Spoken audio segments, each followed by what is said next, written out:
Kenaikan harga daging sapi H-1 jelang Lebaran terjadi di sejumlah pasar tradisional di Kabupaten Lahat seperti Pasar Lematang, Pasar Tradisional Modern atau PTM Square, Pasar Kaget, dan beberapa lapak penjualan daging dadakan yang muncul di kawasan kota Lahat.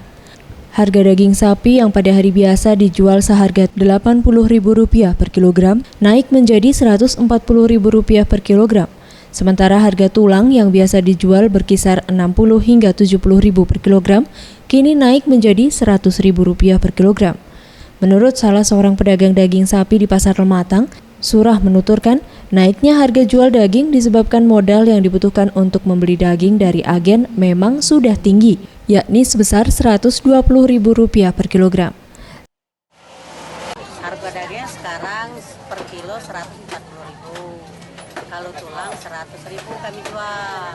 Alasannya kami beli menurut nota dari Lampung dengan bos. Arti barang itu bertambah modal. Dari 85 itu jadi jatuh 120. Itulah alasannya kami naik 140.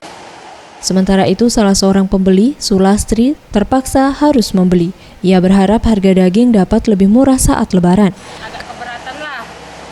Biasanya kan harga sebelum Lebaran 80, 75. Jadi kalau pisau jangan sampai lah 140. Kenaikan ini karena permintaan yang meningkat sebab panganan olahan yang berbahan dasar daging sudah menjadi bagian dari perayaan Idul Fitri. Meskipun harga daging terbilang mahal, animo masyarakat Lahat tetap tinggi untuk membeli daging sapi. Zulfikri, Sriwijaya TV.